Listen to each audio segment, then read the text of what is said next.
नमस्कार दोस्तों, इंडिया की बात में आपका स्वागत है। मैं हूं भाषा और मेरे साथ स्टूडियो में आज मौजूद हैं अदिति और मुकुल। आज जिन 3 अहम मुद्दों पर हम चर्चा करने जा रहे हैं उसमें सबसे पहली नजर है बिहार पर। बिहार में है लोकतंत्र पर वार, एसआईआर, एफआईआर और क्राइम का है कॉकटेल, और साथ ही साथ मोदी जी के जुमलों की हो रही है छप्पड़ फाड़ के बरसात।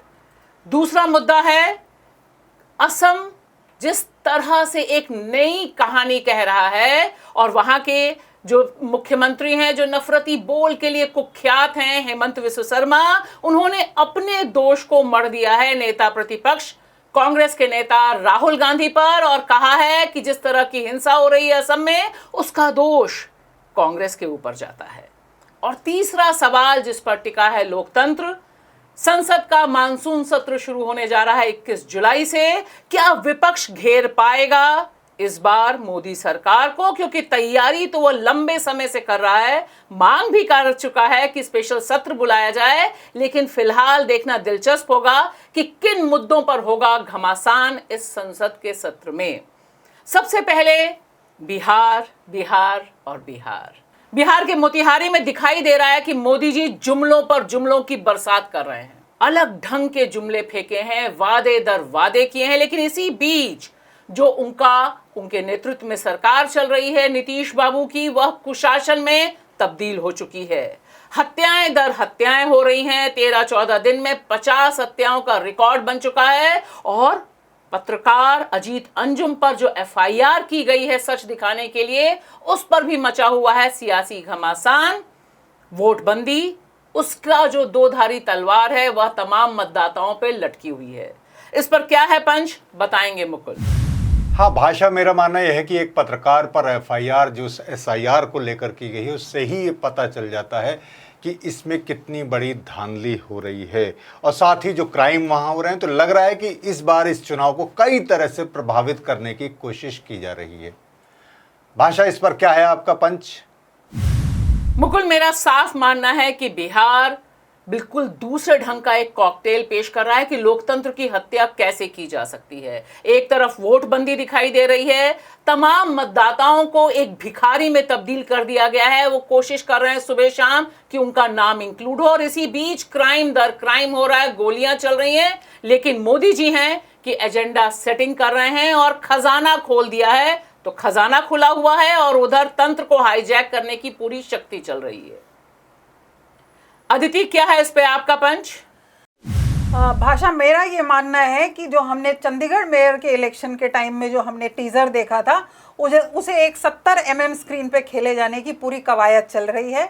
लोकतंत्र को हाईजैक करने और वोटर्स को बाहर करने की पूरी कवायद चल रही है इस पर।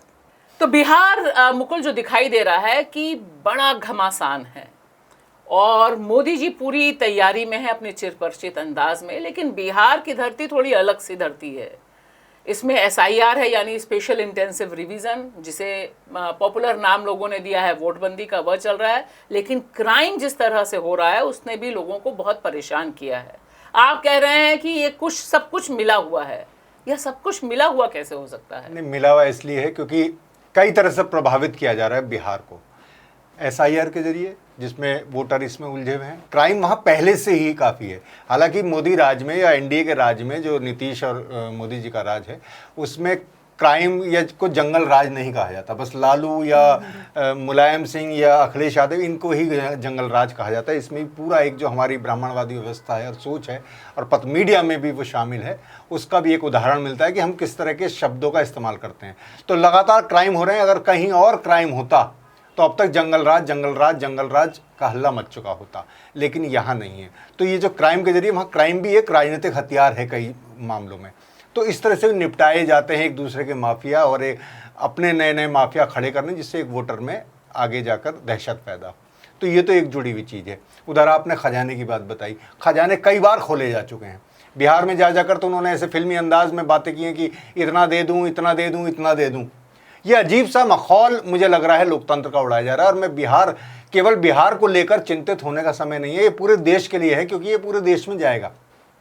और मुझे लग रहा है इसलिए ये बारी बारी किया जाएगा कि पूरे देश में एकदम से हलचल ना हो, वरना ये बहुत बड़ा सवाल है जिससे एक पूरे लोकतंत्र का सवाल ये बन गया है। अदिति, जो दिखाई दे रहा है कि बिहार में विपक्ष काफी मजबूत है और कम से कम उसने शुरू से जिस 24 जून को ये अनाउंसमेंट किया था, प्रेस रिलीज जारी की थी चुनाव आयोग ने, जिसे 25 जून को विपक्ष ने कह दिया कि ये वोट बंदी हो रही है, इस पे बड़े पैमाने पे लोग कटेंगे, नाम कटेंगे। चुनाव आयोग बड़े आराम से कह रहा है कि भाई 35 लाख कटेंगे, इतने लाख कटेंगे, इस तरह की बातें आ रही हैं। लेकिन सवाल है कि ये जो हमारा कॉन्स्टिट्यूशनल राइट है, उसके लिए गिनी पिग यानी प्रयोगशाला बिहार क्यों चुना गया? मुझे लगता है कि ये ध्यान भटकाने का तो एक पूरा था कि विपक्ष को उलझाए रखने का था। दूसरा ये है कि ये एक जिसे कहते हैं पायलट प्रोजेक्ट भी की तरह भी इस्तेमाल हो रहा है, क्योंकि जैसा कि आपको मालूम है कि एसएसआर पहले ही इस साल हो चुका था।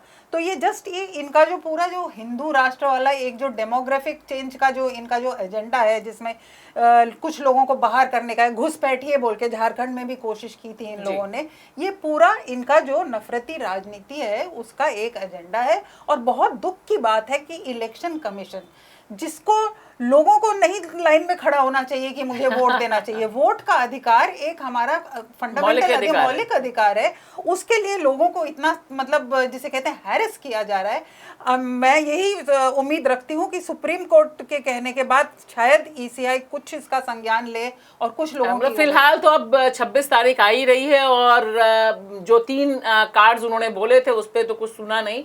लेकिन मुकुल, यहाँ पर यह भी दिखाई दे रहा है कि जो पत्रकार रिपोर्टिंग कर रहे हैं, खासतौर से अजीत अंजुम पे जिस तरह से एफआईआर हुई, जो यूट्यूबर हैं अपना चैनल चलाते हैं सिर्फ इसलिए कि उन्होंने सच दिखा दिया। लेकिन संभवतः पहली बार हुआ कि एक पत्रकार पर एफआईआर होती है और बड़े पैमाने पर तेजस्वी उस पर बोलते हैं, दीपांकर भट्टाचार्य बोलते हैं, सारे का सारा विपक्ष बोलता है। तो ऐसा पहले तो हुआ नहीं है कि एक एफआईआर पे इतना लोग बोल रहे हो। केवल एक पत्रकार पर नहीं है एफआईआर हुई, दरअसल एक पत्रकार पर होती, उसके किसी काम पर होती बात। वो जो एसआईआर जो चल रहा है, जिस पर बिहार में जिसे वोटबंदी कहा जा रहा है, विपक्ष एकजुट है, जिसका विरोध करा, उसकी सच्चाई सामने आई है। वो जो पूरा एक लोकतंत्र का जो जिसे मजाक बनाने की कोशिश हो रही है एक नए उसमें, और उसमें चुनाव आयोग कह रहा है, आपने बताया 26 नहीं 28 जुलाई को सुप्रीम कोर्ट में सुनवाई है। और मुझे नहीं लगता कि सुप्रीम कोर्ट अब आगे क्या कह दे, क्योंकि उसने पहले भी कह चुका कि सारे अधिकार 26 को खत्म हो रहा है, सुनवाई 28 को है, 26 को ये प्रक्रिया खत्म हो रहा है। तो इसमें क्या नया चीज दे दें और उन्हें ही सब अधिकार दे दें, ऐसी बहुत संभावनाएं हैं।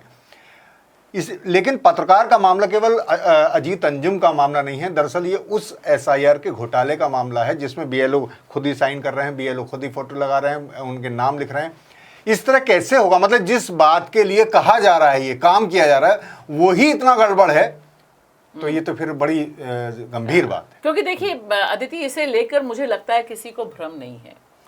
हम पहलगाम आतंकी हमले का जिक्र आज प्रधानमंत्री जी ने किया, बिहार की धरती पहुंचकर उन्होंने कहा कि हमने यहीं से ऐलान किया था, लेकिन अभी तक जो लोग असली कल्प्रिट हैं उनके बारे में कुछ पता नहीं है, कोई पकड़ा नहीं गया।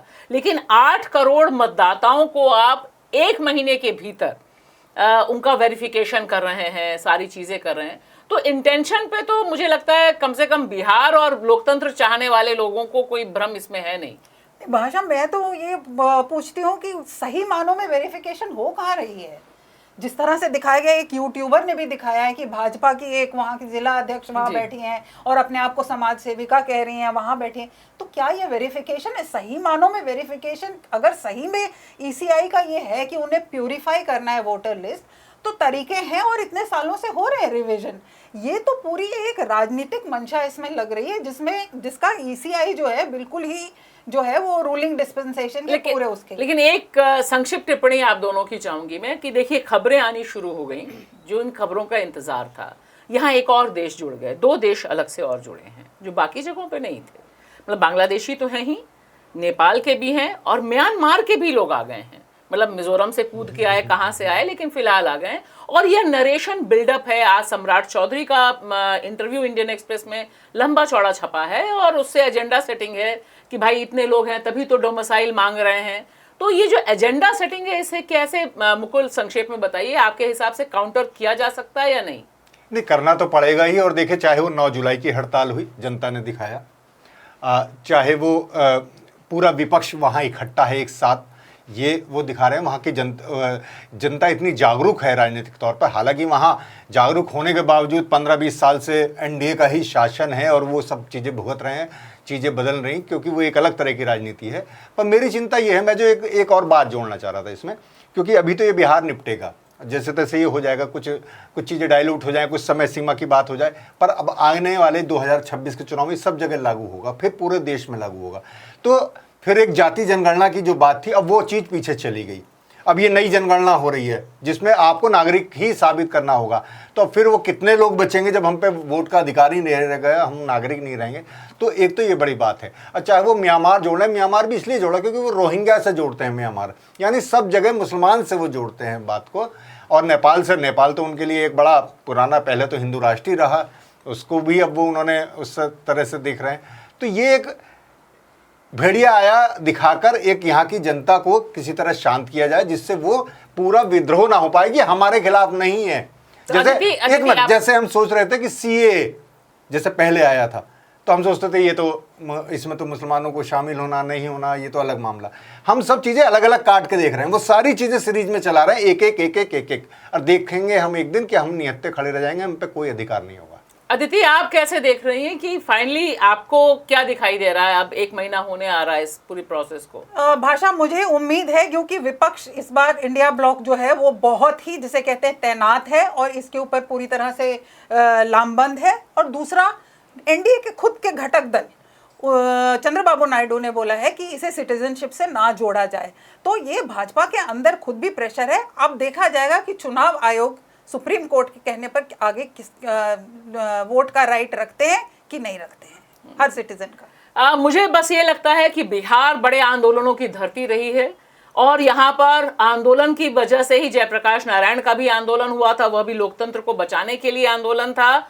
बाकी इस समय जिस तरह से एक एक वोट की लड़ाई चल रही है, वह शायद देश के लिए भी एक रास्ता खोज सकती है, खोला जा सकता है। ऐसी सुगबुगाहटें कम से कम है, लेकिन लड़ाई एक एक इंच के लिए, एक एक वोट के लिए जारी रहेगी। अब हम चलते हैं अपने दूसरे मुद्दे पर, वह है असम। असम के जो मुख्यमंत्री हैं हेमंत बिस्वा शर्मा, वह नफरती बयान भाषण देने के लिए कुख्यात हैं और भाजपा के जो नेता हैं उन जिनमें रेस लग रही है कि कौन ज्यादा नफरती बयान दे सकता है, मुसलमानों को टारगेट कर सकता है, उसमें हेमंत बिस्वा शर्मा तकरीबन नंबर 1 पर हैं। लेकिन जो अनूठी बात हुई है अभी कि लगातार जिस तरह से बुलडोजर चल रहा है, 3-4 जिलों को टारगेट किया गया है, उसमें जो गोलपाड़ा में घटना होती है, दोबारा वहां पर डिमोलिशन के लिए लोग पहुंचते हैं, वहां की जनता विरोध करती है और पुलिस फायरिंग करती है, एक व्यक्ति की मौत होती है, 2 से 3 लोग क्रिटिकल घायल हैं। पुलिस जो गई है उसके भी 20 से 22 जवान घायल बताए जा रहे हैं। लेकिन सारे मामले पर अपना तुरुप का पत्ता चलते हैं असम के मुख्यमंत्री हेमंत बिस्वा शर्मा। वह कहते हैं कि दरअसल यह सब इसलिए हुआ क्योंकि राहुल गांधी जो अभी कुछ दिन पहले आए थे, उन्होंने भड़काऊ भाषण दिया। उनके भाषण से भड़क के लोगों ने अपने घरों को तोड़ने का विरोध किया। इस पर क्या है पंच, बताएंगी अदिति। भाषा, मेरा पंच ये है कि हेमंत बिस्वा शर्मा जो हैं वो, हमें मालूम है कि वो करप्शन से खुद ही लदे हुए थे और ईडी में वॉशिंग मशीन, ईडी के केस थे, वॉशिंग मशीन के बाद, और भाजपा ने उनके ऊपर केस किए थे, वॉशिंग मशीन के बाद वो भाजपा में आए हैं। और ये सिर्फ मुस्लिम बाहुल्य नहीं, आदिवासी क्षेत्रों में भी एविक्शन का ड्रामा जो है वो अरसे से चला जा रहा है। और ये सिर्फ जो है डेमोग्राफिक वो जो एजेंडा है उनका, वो चेंज करने का है और अपने कॉर्पोरेट दोस्तों को लैंड गिफ्ट करने का है। मुकुल, क्या है इस पे आपका पंच? मेरा मानना है कि जिस तरह की बात वो कह रहे हैं हेमंत बिस्वा शर्मा, ये वो है कि उल्टा चोर कोतवाल को डांटे। जमीन की लूट और कब्जे का सारा मामला है और जैसे अदिति ने कहा कि भ्रष्टाचार का भी मामला है, उसे छुपाने का एक प्रयास है। भाषा, इस पर क्या है आपका पंच? मेरा मानना है मुकुल कि बिल्कुल साफ दिखाई दे रहा है कि इस तरह से हेमंत बिस्वा शर्मा एक नई नजीर, नया एग्जाम्पल पेश कर रहे हैं कि जहां उन्हें खुद अपने गिरेबान झांकना चाहिए था, जो मारा गया व्यक्ति उसके प्रति संवेदना व्यक्त करनी चाहिए थी। आप देखिए जिस तरह से, जिस एरोगेंस में उन्होंने कहा कि ऑब्वियसली ऐसा तो होता ही है, और यह हुआ एक विपक्ष के नेता के एक भाषण से। तो लिहाजा आने वाले दिन राहुल गांधी के लिए असम में और मुश्किल होंगे, क्योंकि बड़े पैमाने पर हेमंत बिस्वा शर्मा के खिलाफ गुस्सा नीचे तक लोगों में है और उसे भड़काए भाषण में तब्दील करके वह अपनी गोटी सेक रहे हैं। अदिति, जो दिखाई दे रहा है कि यहाँ पर दुबरी में, जैसे आपने कहा कि आदिवासी इलाके भी हैं, यह जो इलाका गोलपाड़ा का है यह भी वन क्षेत्र इलाका है। कॉरपोरेट लूट की भी बात है। बहुत साफ साफ आया है कि मोदी जी के परम मित्र, उनका एक पावर प्लांट दुबरी में लगना है और बड़े पैमाने पे जमीन इसलिए खाली कराए गए थे। रामदेव का भी नाम है वहां पर। तो एक चीज बिल्कुल साफ है कि असम दूसरे ढंग से बिल्कुल खुलकर मुसलमानों के खिलाफ नफरत है, लेकिन कॉरपोरेट लूट वाला जो एंगल है उस पर चर्चा बड़ी कम है। चर्चा हाँ, मुझे लगता है नेशनल लेवल पे कम है, लेकिन वहाँ पर ये काफ़ी चर्चा पे है, क्योंकि वहाँ पे विपक्ष इसे पूरी तरह से उठा रहा है, जितना मुझे मतलब पढ़ के और सुन के समझ आ रहा है। और दूसरी बात मैं ये कहना चाहूँगी कि अगर आपको मालूम हो तो कुछ समय पहले एक याद है आपको, एक कैमरा के वाला कैसे एक वो मुसलमान बेचारे सिटीजन्स के ऊपर कूद कूद के मारा। तो ये हेमंत बिस्वा शर्मा के राज में ये शुरू से चला जा रहा है, जहाँ पे एविक्शन मुस्लिम बाहुल्य क्षेत्रों पे तो हो ही रहा है। आपने भारत के सिटीजन्स को धक्का मार के बाहर निकाल दिया, फिर आपको उनको लेना पड़ा बाद में। तो इस तरह की राजनीति उनकी चल ही रही है। और मुझे आप यहाँ जिक्र कर रही हैं वो जो जबरन लोगों को भेज दिया गया था, बांग्लादेश भेज दिया गया था, फेंका ही गया था, धक्का मार के बाहर किया गया था। तो मुझे लगता है जैसा आप कह रही है, मैं आपसे सहमत हूँ, इस बार बुरी तरह से गिरे हुए हैं, जमीनी गुस्सा काफी है वहां पर। तो अब देख, इसीलिए अब उनको कुछ नहीं मिल रहा है तो वो राहुल गांधी, जैसे इन्होंने कहा, उल्टा चोर कोतवाल को डांटे वही हो। लेकिन मुकुल, राहुल गांधी का भी जो भाषण है इतना दिल को चुभा होगा हेमंत बिस्वा शर्मा का। सीधे सीधे कहा कि भाई ये राजा हैं, ऐसा राजा जो 24 घंटे कॉर्पोरेट के लिए काम करता है। और तो और यह भी कह दिया राहुल गांधी ने, अब ऐसा भी कहने की क्या जरूरत है कि जल्दी आप देखिएगा ये जेल में होंगे। तब तो फिर वो गुस्से में तो आएंगे ना हेमंत बिस्वा शर्मा। हाँ, नहीं गुस्से में आए या कुछ आए, पर जो बात आई है वो सच्चाई सामने आई है। और जिस तरह की बात शर्मा जी कह रहे हैं कि ऐसे भाषण से उकसा दिया, अगर उनके भाषण हम निकालें तो जाने कितने लोग आहत हों, कितने लोग उकसाने आ जाएं और कितनी भड़काने वाली बातें हों। राहुल गांधी के उसमें तो कोई बात नहीं थी। अगर कल को कोई एक नेता ये भी कहे कि हम हक की बात करते हैं, ज़मीन लूट का विरोध करते हैं, और आप कहें कि उसके विरोध में लोगों ने अपनी ज़मीन देने से इनकार कर दिया और उस पर मुकदमा कर दें, तो ये तो बड़ी उल्टी गंगा बह रही है। तो एक तो ये चीज़ है। लेकिन मुझे लग रहा है कि इन लोगों को एक जो बड़ा जीवन दान मिला हुआ है, सबको ऊपर से लेके नीचे तक। आपने कहा हेमंत बिस्वा शर्मा की बात है, हमारे योगी आदित्यनाथ हैं, उधर देवेंद्र फडणवीस हैं, सब लोग एक रेस में हैं। अब मोदी जी तो हैं ही, अमित शाह जी भी हैं। ये किसी तरह से चीज़ों को डाइल्यूट करके, लोगों को मोड़कर ये लगातार एक सत्ता में बने आ रहे हैं, लगातार ताकत पा रहे हैं। तो इसलिए इन्हें कोई डर नहीं है। और वो जो वाकई अब वो राजा जैसा व्यवहार तो सभी लोग कर रहे हैं, कोई किसी की सुनवाई नहीं, कोई किसी की बात नहीं मानता, कोई जवाबदेही नहीं है। तो मसला यही हो रहा है कि वो, मुझे लगता है कि फिर इस मसले में उलझा कर या कुछ ऐसा करके, और जो हिंदू मुस्लिम वाला नैरेटिव है ना, वो उनके पक्ष में बार बार जा रहा है, इसलिए वो हार नहीं रहे। तो हम इससे पहले कि चले, मुझे लगता है कि एक बात बिल्कुल साफ है कि ये डाइवर्जन टैक्टिस नहीं, यह इनकी ओरिजिनल टैक्टिस है। इसी के आधार पर, जिसे कहते हैं ना कि कहाँ से आपको ऊर्जा मिलती है, कहाँ से आपको रक्त मिलता है, तो दरअसल ये नफरती पॉलिटिक्स का जो बेस है वो यही है। और उसमें आप दिखाना भी चाहते हैं कि आपकी सत्ता इतनी तगड़ी है कि आप भाषण के आधार पे FIRs करेंगे। आने वाले दिनों में हम देखेंगे। और तीसरा जो मुद्दा है वह बहुत इंपॉर्टेंट है, वह है देश का मानसून सत्र शुरू हो रहा है संसद का 21 जुलाई को। यह सत्र इसलिए बहुत इंपॉर्टेंट है क्योंकि जब से पहलगाम आतंकी हमला हुआ तब से विपक्ष एकजुट होकर मोदी जी से जवाब मांग रहा है और कह रहा है मोदी जी स्पेशल सेशन बुलाओ। स्पेशल सेशन नहीं बुलाया, हालांकि इस सेशन की सूचना उन्होंने ऐतिहासिक रूप से 44 दिन पहले उन्होंने अनाउंस कर दिया कि इस तारीख को होगा। सवाल यह देखना होगा कि सीज फायर हो या फिर SIR हो या फिर अमेरिका भारत का जो व्यापार समझौता चल रहा है वो, या फिर जम्मू कश्मीर को स्टेटहुड देने का बात को लेकर राहुल गांधी और मल्लिकार्जुन खड़गे ने पत्र तक लिखा है और यह कहा है कि यह एक एजेंडा होना चाहिए। इन तमाम सवालों पर देखना होगा कि क्या चर्चा होगी मुकुल, क्या है इस पे आपका पंच? मुझे लगता है कि सत्र, जो वैसे आपने कहा विशेष सत्र की मांग थी, तो मानसून सत्र आ गया है। तो सत्र इसलिए ज़रूरी है क्योंकि इसमें लोकतंत्र के सवालों का सही जवाब मिलने की एक उम्मीद होती है, क्योंकि उससे फिर दाएं बाएं नहीं जा सकती सरकार, उसे एक आधिकारिक जवाब देना होता है। और बहुत महत्वपूर्ण सवाल यहाँ SIR, जिसे वोटबंदी कहा जा रहा है, और सीज फायर, और फिर अमेरिका वाली डील अब जुड़ती है। ये तीन चीज़ें जो हैं, जो देश के लोकतंत्र और हमारी संप्रभुता, इन सबके एक तय करेंगे कि हम किस तरफ जा रहे हैं। इसलिए ये सत्र, मुझे लगता है मानसून सत्र, बहुत ही महत्वपूर्ण है। अदिति, आप बहुत समय से पॉलिटिक्स देख रही हैं और हम सब मोदी जी के हर सेशन को बहुत ध्यान से देखते हैं 2014 के बाद से। क्या आपको लगता है मोदी जी कुछ जवाब देंगे? तो मुझे लगता है हमेशा की तरह हल्ले में इस बार भी कुछ ज़रूरी बिल पास करवाएगी ये सरकार, और मोदी जी का भाषण जो है चुनावी भाषण रहेगा। आपका पंच क्या है भाषा?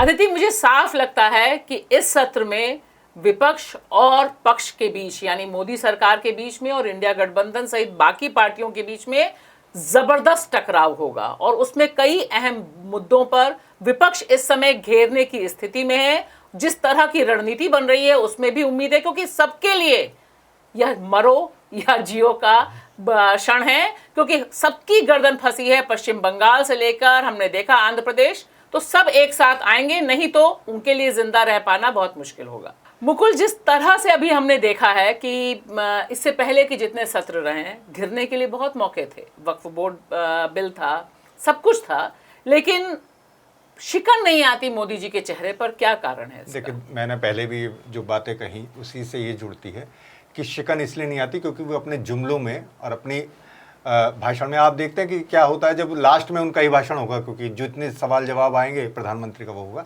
और उसमें ये नहीं बताया जाएगा उन्होंने क्या जवाब दिया, ये बताया जाएगा उन्होंने कितने घंटे बोला, क्या बोला ये नहीं पता चलेगा।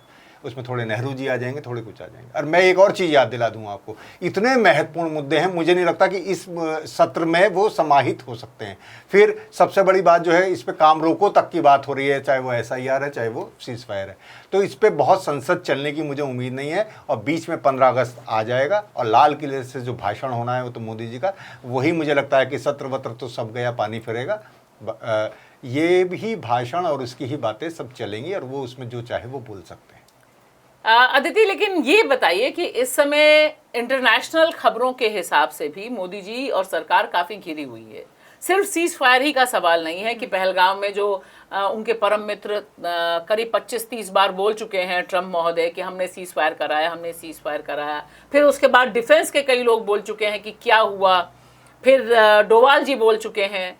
और अब उससे भी बड़ा मुद्दा जो मुझे लगता है भारत के हर एक नागरिक के लिए बहुत इंपॉर्टेंट है कि भारत अमेरिका से क्या व्यापार डील करने वाला है, उसके बारे में भी घोषणा ट्रम्प महोदय कर रहे हैं। क्या इस पर आपको लगता है कि कुछ घिरेगा या सवाल आएंगे, या कुछ जनता को सवालों से भी काफ़ी चीज़ें पता चलती हैं? जी, मुझे तो लगता है कि विपक्ष पूरी तरह से लामबंद है ये सब घेरने में, लेकिन मोदी जी से मुझे कोई उम्मीद नहीं है, क्योंकि ना ही वो ऑल पार्टी मीटिंग में आए हैं। कितनी बार विपक्ष ने उनसे बोला है कि जवाब मांगा है, लेकिन वो ट्रंप के बारे में तो उन्होंने कोई जवाब नहीं दिया है। मुझे नहीं लगता है कि मोदी जी खुद कुछ बोलेंगे, वो किसी को आगे कर देंगे, राजनाथ सिंह जी को आगे कर देंगे, निर्मला सीतारमन को आगे कर देंगे, और इसी तरह चलेगा, इसी तरह से बिजनेस एज यूजुअल। हाँ, चलिए, तो हम देखते हैं कि इस बार विपक्ष की क्या रणनीति है, क्योंकि मोदी जी की जो रणनीति है वह तो सबके सामने है।